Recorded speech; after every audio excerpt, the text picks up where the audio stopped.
किसकी ऐसी मानसिकता होगी और वो लोग कौन होंगे जिन्होंने मस्जिद के गेट पे जो है जय श्री राम लिख दिया? बिल्कुल वही ट्रेंड किए हुए गुर्गे हैं। आप देखोगे जिस तरह से पूरे देश की स्टेट्स में वोटर सेम है कि वही वोटर गुजरात से हरियाणा पहुंच जाते हैं, हरियाणा से यूपी पहुंच जाते हैं, यूपी से दिल्ली आ जाते हैं, वोटर पहुंचते हैं। वैसे ही ये हुड़दंगी भी हैं, ट्रेंड है। जैसे दिल्ली दंगों के लिए ट्रेंड लोग आयात कर लिए, वैसे ही ये राम श्री राम लिखने के, अरे तुम श्री राम का नाम भी नहीं जानते अच्छी तरह से और तुम उसको हुड़दंग के लिए और किसी धर्म स्थल के ऊपर लिखकर तुम क्या जताना चाहते हो भाई? मैम सबसे पहले आपने वो देखा क्या क्लिप जो जिसमें जय श्री राम लिखा हुआ था, आपने देखा क्या उसको?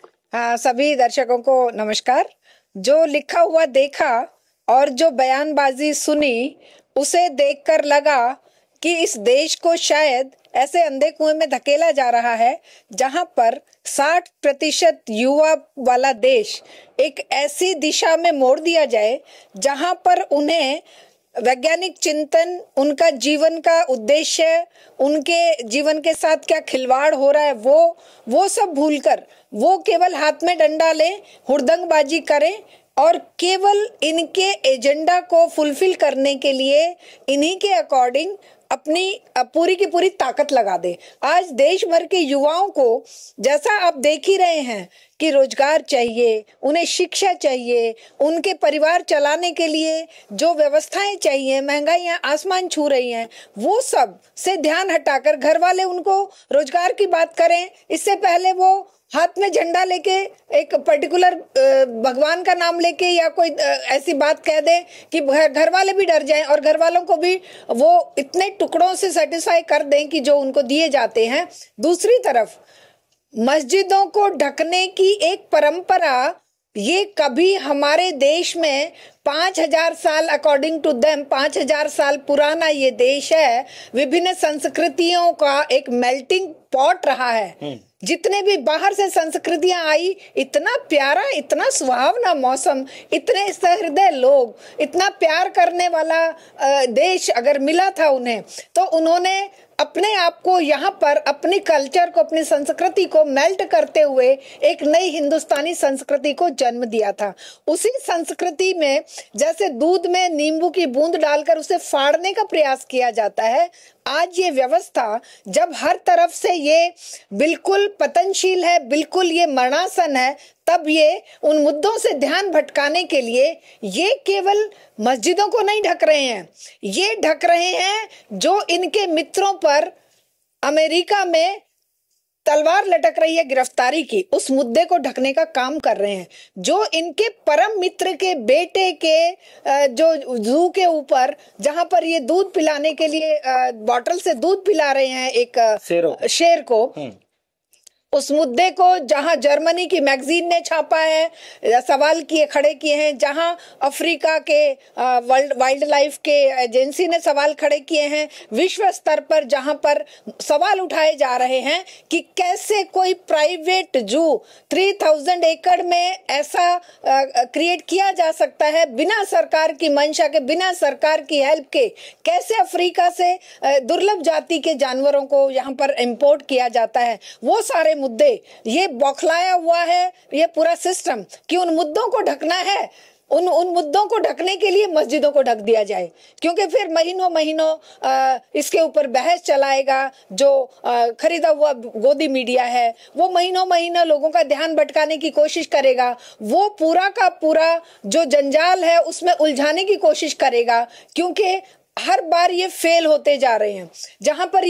जहां जिस मुद्दे को भटकाने की, उलझाने की कोशिश करते हैं, वो और ज्यादा मैग्निफाइड होके लोगों के बीच में चला जाता है। तो अभी इनको ये लग रहा है कि कहीं ये सारे मुद्दे कि देश की जीडीपी गिर रही है, कि रुपया जो है वो 100 के पार हो रहा है, जो जिस तरह से महंगाई आसमान छू रही है, जिस तरीके से दिल्ली में 2500 रुपए देने का वायदा करके, फ्री सिलेंडर का वायदा करके लोग सवाल पूछेंगे, महिलाएं सड़कों पे उतरकर सवाल पूछ रही हैं, ये सारे मुद्दे और दूसरी तरफ जो जिस तरीके का इन्होंने वातावरण बना दिया है रोजगार का, तो हालात ये है कि कोई बेचारा कोई पीएचडी करे हुए, एमफिल करे हुए या कुछ भी करे हुए, इंजीनियरिंग करे हुए, मेडिसिन किए हुए, सड़कों पर बेचारे 8-8, 10-10, 15-15 हजार की नौकरियां करने को मजबूर है।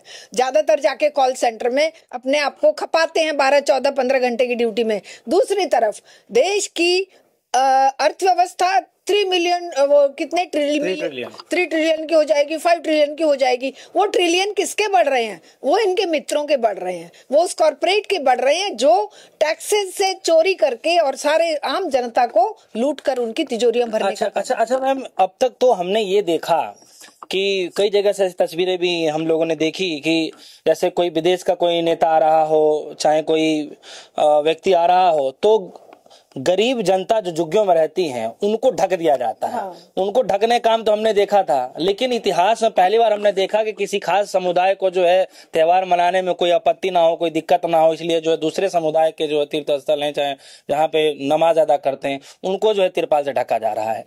क्या समझ में आ रहा है? देखिए, ये अगर ये कम्युनिटी जो यहाँ पर घुल मिल गई है, अरे जिन्होंने यहाँ पर अपने 10-10, 20-20, 30-30 पीढ़ियां गुजारी हैं, वो कैसे हमसे दूर हो सकते हैं? उनके त्योहार हमारे हैं, हमारे त्योहार उनके हैं। ईद पर हम सेवैयां खाते हैं, दीपावली पे मिठाइयां उनके घरों में जाती हैं, ईद पे हमारे घरों में सेवैयां आती हैं, प्यार प्रेम से गले मिलते हैं एक दूसरे के। ब्याह शादियों में हमारे खुद के घर में कितने ऐसे, मेरी बेटियों की शादी में कितने प्यार से उन परिवारों ने जो दूसरे समुदाय के हैं, अपने घर के जैसा, मेरे घर के रिश्तेदारों ने जो काम नहीं किए वो परिवार हमारे घर में उस तरह से अपनेपन से काम करते आए हैं। और आज ये उन्हीं परिवारों को विदेशी बताकर, पाकिस्तानी बताकर या हमसे अलग बताकर उनके त्योहारों को, उनके पूजा स्थलों को इस तरह ढक रहे हैं जैसे कि ये अगर किसी को दिख गया तो किसी का त्योहार खराब हो जाएगा। अरे दिमाग तो तुम्हारे खराब है भाई, त्योहार किसी का कोई खराब नहीं करने वाला। या तो तुम्हारे वो भाड़े के लोग जिनको तुम हाथ में डंडा दे के हुड़दंग करने के लिए भयंकर गाली गलौज और डीजे बजाकर खड़ा कर देते हो, है, या तो उनके दिमाग खराब हैं, या तुम्हारी सत्ता की जो भूख है उसके कारण लोगों के ध्यान भटकाने के लिए तुम इन मस्जिदों को ढकने का काम कर रहे हो। वरना तो वो हर एक का माथा झुकता है, वो चाहे पूजा का किसी भी वर्ग का स्थान है, चाहे गुरुद्वारा है, चाहे मस्जिद है, चाहे मंदिर है, चाहे चर्च है। हम बचपन से किताबों में क्या पढ़ते आए थे, अब तो इन्होंने किताबों का भी सत्यानाश कर दिया। हम बचपन से जैसे ही बच्चा पढ़ने के लिए जाता था, हिंदू मुस्लिम सिख ईसाई आपस में सब भाई भाई, वो भाई भाई की तरह रहते आए हैं। लेकिन आज इन्होंने भाई भाई को ही अलग करने का जो एक षड्यंत्र खड़ा किया है कि भाई त्योहारों को प्यार प्रेम का उत्सव का माहौल छोड़कर दंगा हुड़दंग मार काट और एक दूसरे का अपमानित करने का अवसर बना दिया जाए, तो ये तो इनको ये व्यवस्था सड़ी हुई व्यवस्था को ये जन समुदाय बताएगा। क्योंकि जन समुदाय कब तक झेलेगा, कब तक ये इनकी जहरीली राजनीति को वो हजम करेगा? हर कोई मुट्ठी भर लोगों को छोड़ के हर कोई इनके जो इस ड्रामे को समझ चुका है, लेकिन इन्हें लगता है कि किसी को कुछ पता नहीं चलेगा। हम जो टीवी में एजेंडा चलाएंगे, जो मेन स्ट्रीम मीडिया जिस चीज को बखान करता रहेगा, और वो जो गांव देहात में बैठे बेचारे लोग जिन्हें नहीं पता है वास्तविकता क्या है, वो इनके पीछे चल पड़ेंगे। और युवा वर्ग जो बेरोजगार है वो इनके कुछ मुट्ठी भर लोग इनके साथ आ जाएंगे, ये इनका प्रयास है।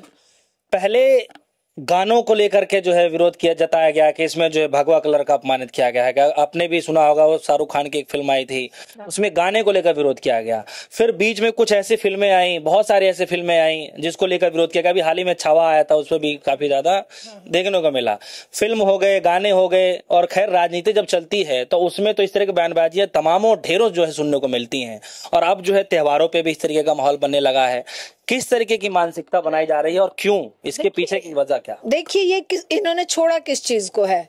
ये बहन बेटियों पर अटैक करने से बाज नहीं आ रहे।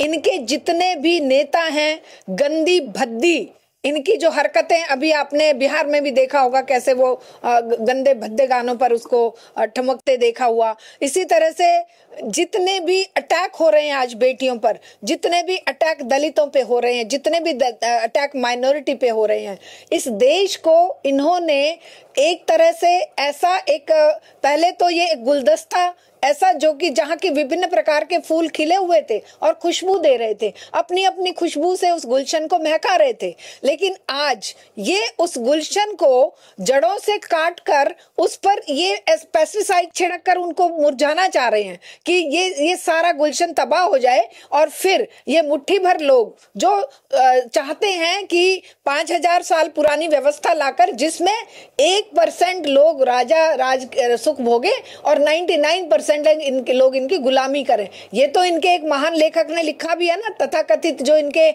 एक वो है बंच ऑफ थॉट्स वाला जो कोई लेखक है, उसने लिखा भी है कि जब तक आप 99% जनता को भूखमरी के कगार पर नहीं लाओगे तब तक तुम लंबे समय तक सत्ता में नहीं रह सकते। आज ये उसी पर चल रहे हैं। जो सत्ता में रहने के लिए हिटलर ने द्वितीय विश्व युद्ध में विश्व को झोंका, वही आज हमें डर लग रहा है कि इनकी इस तरह की हरकतों से कभी हमारा ये देश गृह युद्ध का अखाड़ा ना बन जाए।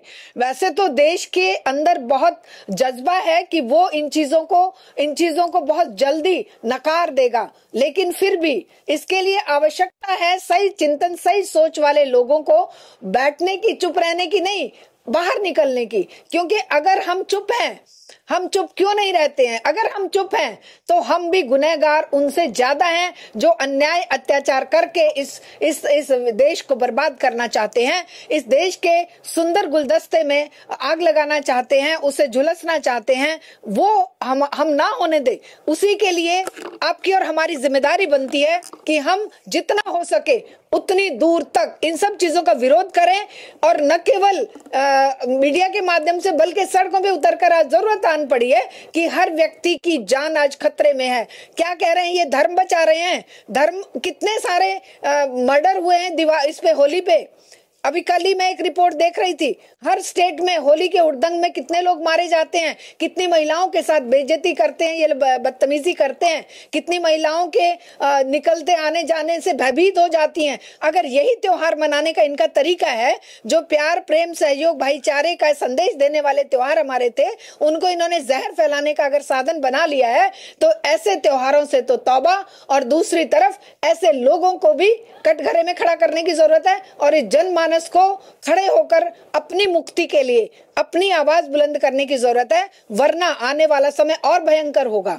ये ध्यान रखना चाहिए। मैम, एक आखिरी सवाल है मेरा। आखिरी सवाल मेरा ये है कि आपको क्या लगता है कि किसकी ऐसी मानसिकता होगी और वो लोग कौन होंगे जिन्होंने मस्जिद के गेट पे जो है जय श्री राम लिख दिया होगा, मस्जिद गेट पे बिना डरे समझे? कौन वो लोग होंगे? बिल्कुल वही ट्रेंड किए हुए गुर्गे हैं। आप देखोगे जिस तरह से पूरे देश की स्टेट्स में वोटर सेम है कि वही वोटर गुजरात से हरियाणा पहुंच जाते हैं, हरियाणा से यूपी पहुंच जाते हैं, यूपी से दिल्ली आ जाते हैं, वोटर पहुंचते हैं। वैसे ही ये हुड़दंगी भी हैं, ट्रेंड है।